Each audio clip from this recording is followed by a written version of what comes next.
Hey yo, how's it going today, guys? Welcome back to the Breath of the Wild semi-casual playthrough.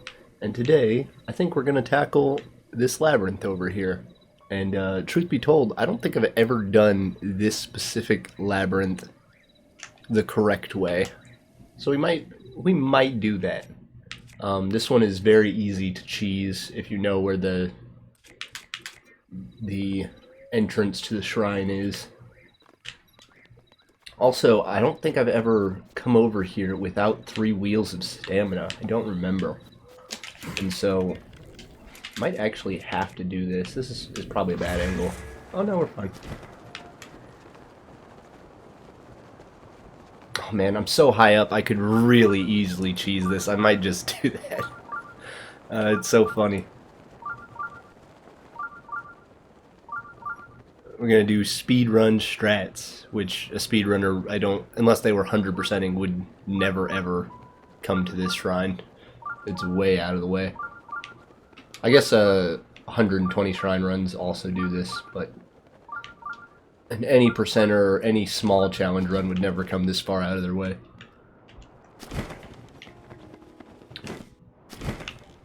Well, so much for actually doing this maze. That Boomy Zoomy just got us right here. And so, I'm just gonna go into it. Maybe we'll go around the outside. Some of the other labyrinths, you actually can't cheese as much as this one. I don't remember what's up here. I think it might actually be a Great Flame Blade, so not super interesting. I don't remember what our weapon situation is, so maybe we'll take it. Not falling into that trap. I almost always jump into that updraft and get hit by the spikes because they're not gone yet. Like a fool. But today we're going to be a pro. Always professional. Hey, it is Great Flame Blade. I am smart. No. I like having the boomerangs. I really want to get good at using boomerangs. There's some professional players in this game, like actual pros, not me, a self-proclaimed pro, but I don't know. Peko might be self-proclaimed too. It's a Chinese player. I believe he's Chinese. All of his content's written with Chinese characters. His name, though, online is Peko, and he's very good at this game. And he's done several... He makes, like, almost cinematic movies of battles and whatnot. They're very well done. Like, his camera work is really good, and he's always just destroying things. There's several of him, like, taking on multiple gold Lionels at once.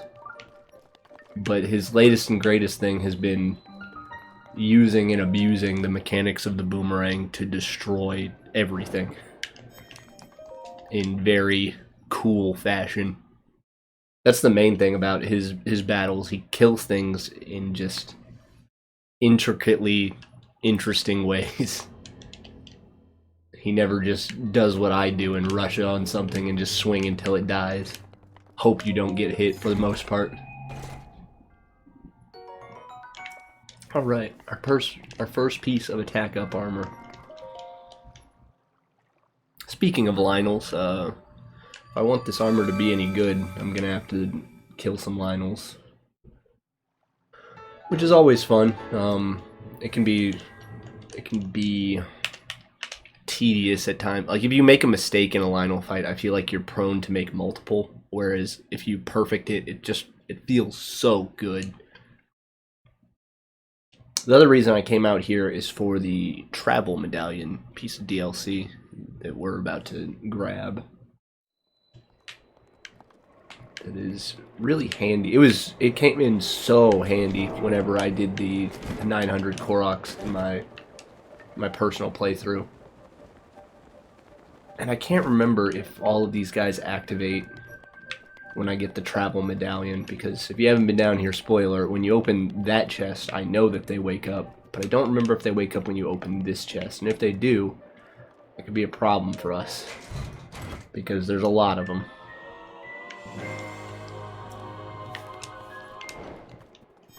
Don't wake up, don't wake up, don't wake up, don't wake up. Okay, I think we're good. We are going to grab this, though, because the diamond crown, or... Is it called the diamond crown? Diamond circlet? Yeah. Alright. This is where things get scary.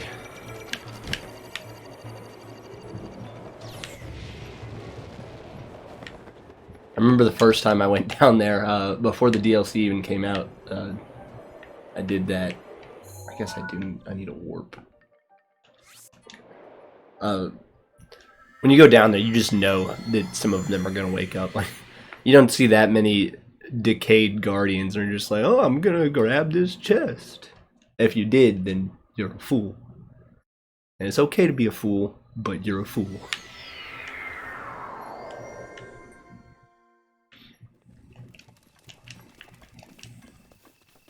I did think when I first saw it that there would be more mobile guardians down there. That room is so big and open. It just seems like a good place for a big open battle.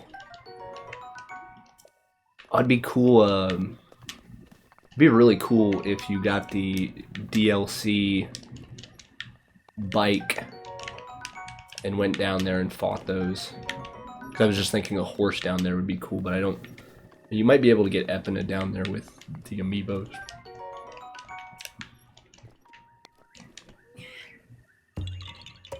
Can't hide from me, Korok. I know you're there. I'm gonna drop this rock right on your head.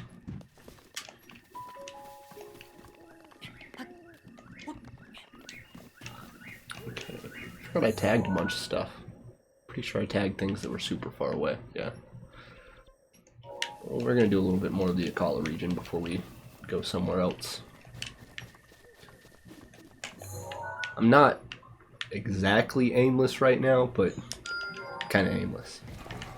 It's the nature of the beast with this game. Unless you like plot out a path before you start, like before I start recording, before you start playing.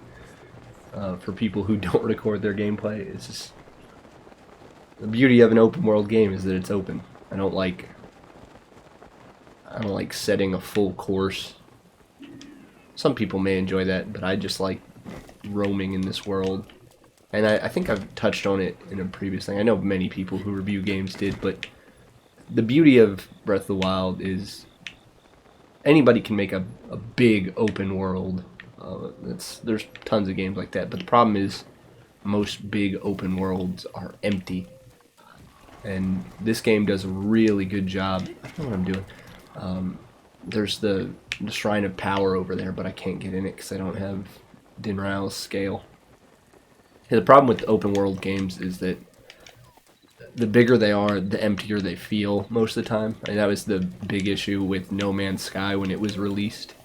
And I've heard a lot of people say that they actually did like fix that game, and it's a lot more immersive and better. It's not just this void world. Like, it was big before, it's endless because it's procedurally generated, but it was boring. And I've heard that they fixed a lot of that, but it really like killed their reputation when they dropped it. But yeah, most games fall into that. Skyrim does a pretty good job, and they were really innovative when the game came out, because I mean, even though they re-release it all the time with new DLC, and they're never going to make a new Skyrim game or a new Elder Scrolls game because they just keep re-releasing Skyrim. That's the joke. But it came out a pretty long time ago now, and for as big as it was pretty immersive. There's times where you feel that it's empty. But for the most part, Breath of the Wild does a really good job with the open world. The main reason being the Koroks, these. Because even though there are portions of the world that are kind of dead and empty, like, you know that somewhere around the corner is a Korok. You might not know where, you might have a hard time finding it, but because there's 900 of them spread throughout this, you're never far away from one. And they do a pretty good job with terrain generation to make it feel full and full of life. And they put enough entities in the world. And then the style enemies are pretty good for that as well. And I know that I ignore them a lot, and that's why I got Majora's Mask, and makes it a little bit less interesting, but they're kind of annoying. But they do generate like a fuller world because they just kind of spawn on top of you during the night. I need to kill this guy because I didn't have any Octorok balloons. I hadn't even found an Octorok balloon. I knew I was mixing up my playthroughs. I mean, obviously, since I have not episode 15 and episode 15 and that cluster, whoops. Because I didn't record and played on the file that I was supposed to record, and then I recorded on the file that I wasn't supposed to record on.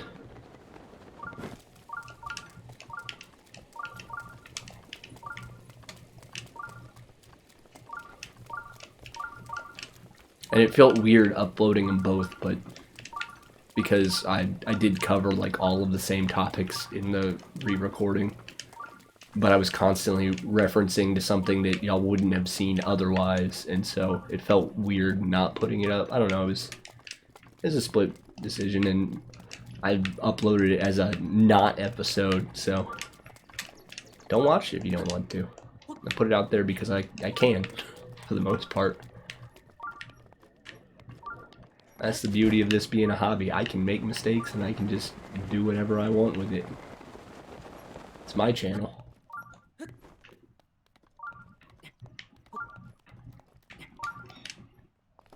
Okay.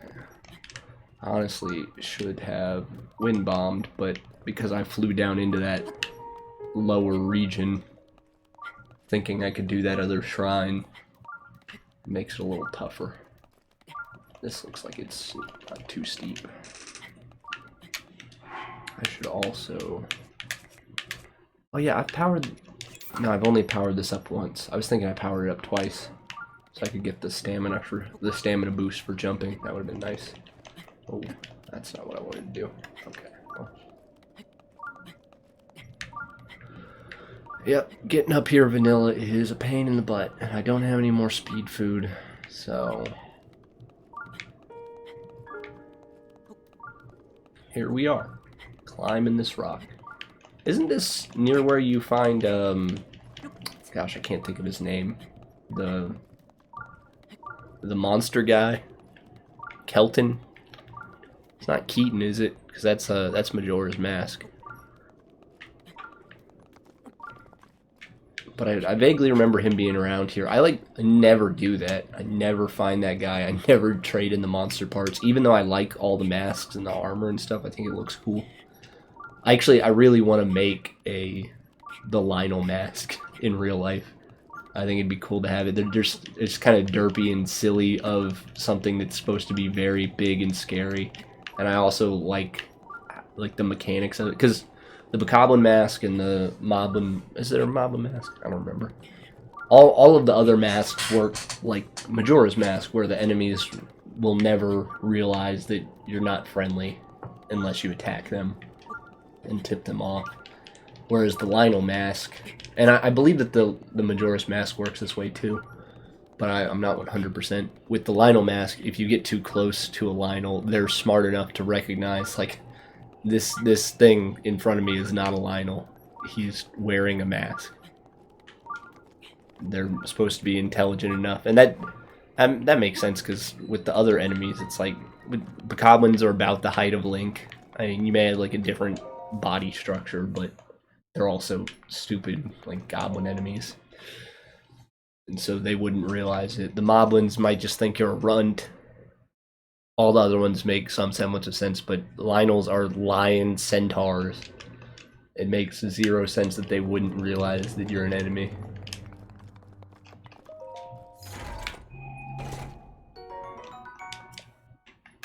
Probably think you're making fun of them.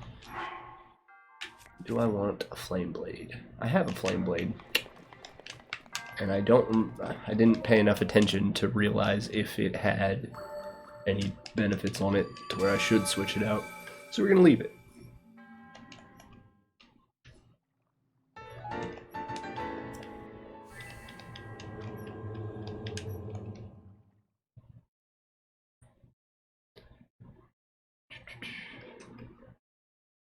Today in Pokemon Go, I'm recording this on Tuesday, and it'll go up tomorrow. While I was away, I kept uploading videos at noon, and I'd rather do that and get the content out there. Also, I just felt like playing, so recording today. But today, for Pokemon Go, was Spotlight Hour for Sableye, and I really wanted that gold shiny. Because I used the tag Golden Gooby, I've made it my mission to get all of the golden shinies. Not just to mention, like, Golden Sableye is a very cool looking Pokemon. But I did not get it, unfortunately. This morning I got my second shiny Aron randomly, which that's not even an event spawn. I just happened to see one when I was out grocery shopping. And then during the event, the Sableye event, what am I doing? Gotta think about the game just a little bit. I don't have anything to easily break this except for my really good weapons. Alright. I hate doing this, but we're gonna do it because I don't want to use durability on my good stuff. That's why I don't like doing it, because one of those ambers... I think an amber got blown off the cliff. Yeah, during the Sableye thing, though, I did get a shiny Staryu, which is the event spawn for the new shiny event spawn for Enigma Week, the week going on currently. And I really do like that shiny. I was pretty excited about it, but it is not the golden boy. It's not the golden child that I wanted. I also didn't get a hundo, which you're less likely to get a hundo than you are to get the shiny. But I would have really liked to get one because Sableye is pretty cool in the Great League, but he has to be 100% to be, like, he maxes out underneath the level cap, and you have to buddy boost him to get him there close enough. Is this... Oh man. So if you know how the infinite parts glitch works, I could use that one. I feel like that one wasn't listed for the glitch. But I don't want to do that. It takes a lot of time. Looks like there might be a Korok here, or a chest or something. No, it's a Korok. Yeah.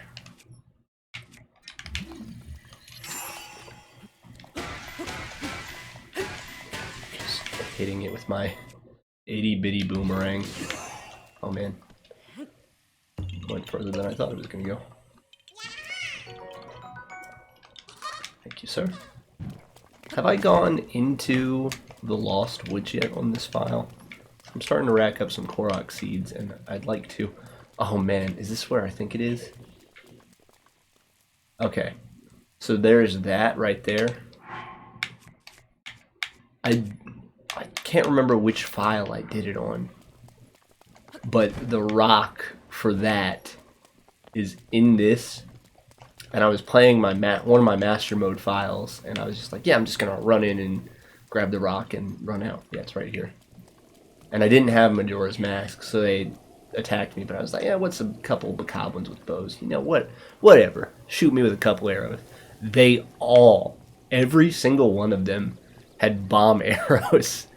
And it wasn't raining like it is now, and I got absolutely stun-locked by them. It was so funny. Because I would just stand up and just get blasted. And then I would fly and ragdoll and fall. And then I would stand up and get blasted until they shot me off the cliff. And I literally got hit with like probably 20 bomb arrows. It looked like a... I don't know if this is a popular video or not, but I was watching a TikTok the other day of the meme was how 2020 is going this year. And it's just... a video game character. He jumps off a roof and he just gets shot over and over and over and over, and he can't land. Like, he's getting pinned up against a wall just by bullets or arrows or whatever it is. And that's what this looked like, but just with bomb arrows, because there's so many of them. Like, they had their shots desynced perfectly to where I was just stuck, and I had 4 or 5 fairies and Mifas and full hearts, so I wasn't dying. I was just getting, and I had really good armor too. I think I did that playthrough without getting Majora's Mask on purpose, so that I'd be forced to interact a little more. Because Majora's Mask makes a Master Mode playthrough way easier than it should be. This one, as the semi-casual playthrough, I don't feel like fighting every little thing I see. And even without it, you don't have to, unless you're doing, like Smallland did, a quote-unquote Nuzlocke of this game. And he forced himself to fight everything that spotted him. Most of the time I just run away from things, mask or no. I got better things to do. Oh, Black Hinox.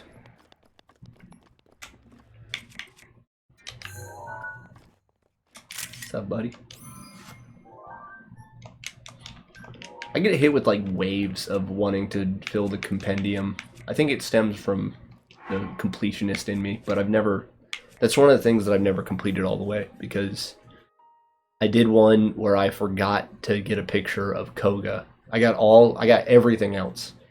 All the blights, all the Ganons, all the bosses, everything, all the materials, weapons. I spent hours on it and I didn't get Koga, and there's no way to go back and get Koga. I was pretty steamed about it. So in my mind I've completed the compendium, but in practice I actually fell short of it. I think if I use the Great Flame Blade, he like insta stands up. I really don't want that, but this is the weapon to use. I don't plan to get hit, but I don't think many people plan. Oh wait, this is 8. Whatever. We'll just use this. I think maybe he only stands up from the Great Flame Blade if I hit his leg armor, because I know that if you hit the leg armor, he insta stands up to try to put it out, and then it burns it up.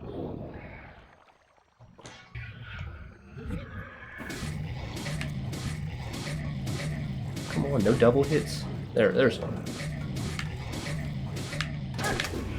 Alright, how much health you got? Come on.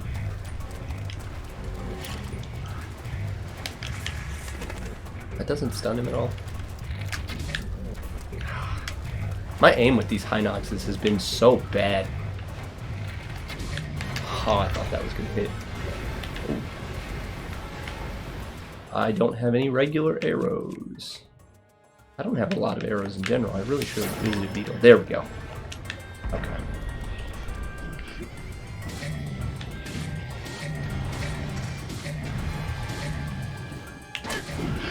Yep. Oh no. I thought he was gonna do the... He does like a jump butt slam, and because I had the camera angled down, I couldn't see which one he was gonna do. I thought it was the other one. I also don't have really any food. I'm kind of out of supplies right now. The one thing I don't really need is weapons.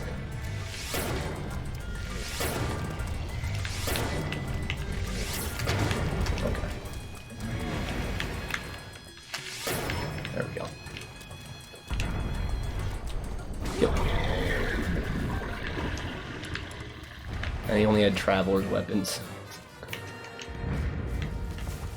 This one, I guess this one up here is always a Black Hinox then, because isn't that the strongest one? And if I'm getting this weak of weapons, that means that like it shouldn't be that powered up. What lizard is this? Is this a fireproof lizard? Because I'll take it. Yeah. Gonna need those eventually. Okay.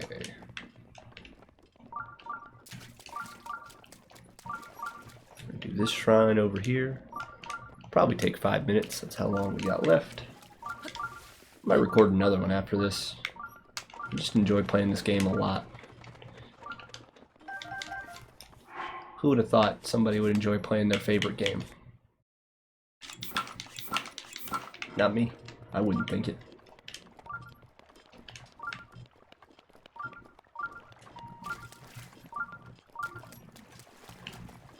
I bet there's a strategy to cheese this shrine challenge.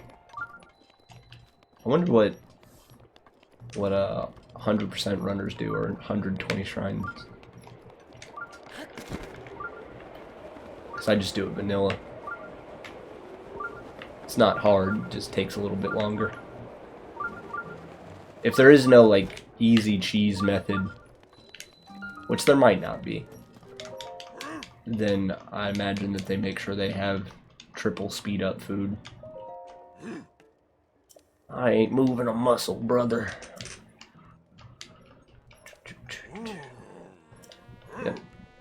What are you waiting for, brother? I wish just one of these Goron bros had a handlebar mustache like Hogan.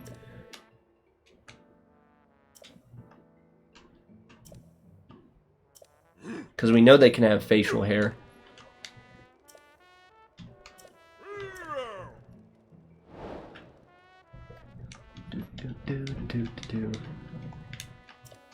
You're talking a lot for somebody who's about to make me a lot of money. Come on. Come on. I guess if you were doing a 100% run, another thing that you might do first is get this armor to level 2.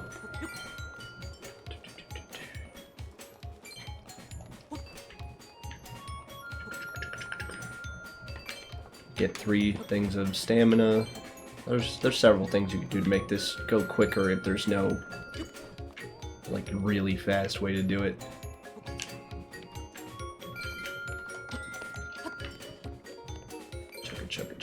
Chugga.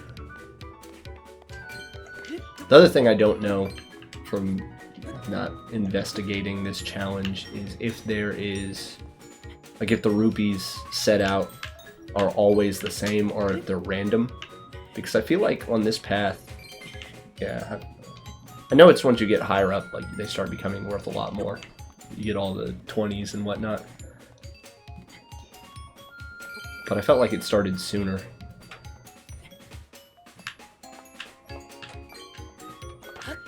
It's bad camera work. I'm not worried about it though, this challenge is really easy. And it makes you a decent amount of money.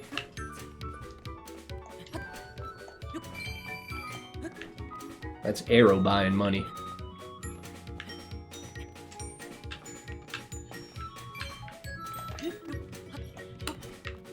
I also don't know if you get to keep any of the money if you don't complete, like if you don't beat it. Like if I just ran around here and gathered, you know, 200 rupees but didn't complete it, didn't climb to the top before the timer ran out, if you get to keep it or if it just takes your 20.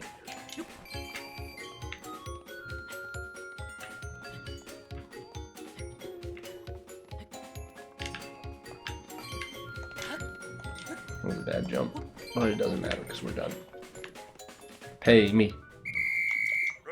That was glorious.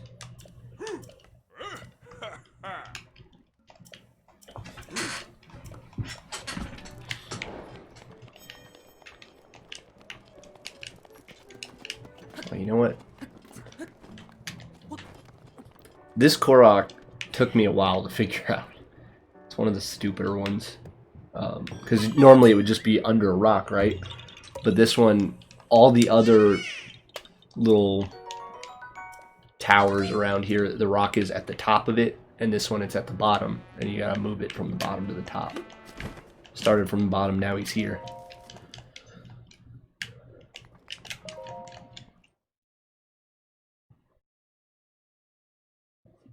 And I remember the first time I went up there, like I climbed one of those and I was like, oh yeah, there's definitely a Korok under one of these rocks. And I picked up all of them and no Korok.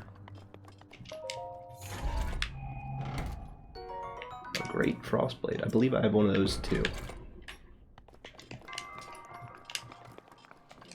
Alright. Well, with that, we're going to call it an episode, guys. I hope you enjoyed it. If you did, leave me a like. If you didn't, leave me a dislike. You know, whatever. Leave me a comment if you want to talk about anything Pokemon, gaming in general, Breath of the Wild, how your day went, how your Pokemon Go day went. Did you get the shiny Sableye? And then, if you haven't, you should subscribe for more of these videos. Eventually, this series will end, and I'll probably immediately go back to a Pokemon run because people seem to enjoy that a little more. And I've mentioned in the previous episode reasons why that may be. There's several. But I'm going to keep playing this because I enjoy playing it, and this channel is not just for y'all, it's for me as well. It's for both of us. So if you don't like it, go watch somebody else. It won't hurt my feelings. Come back when I play something that you do like. But if you hit the subscribe button, it'll make that easier because you'll get to see when I upload stuff. Anyways, hope y'all have a good day, and I will see you in the next one. Bye.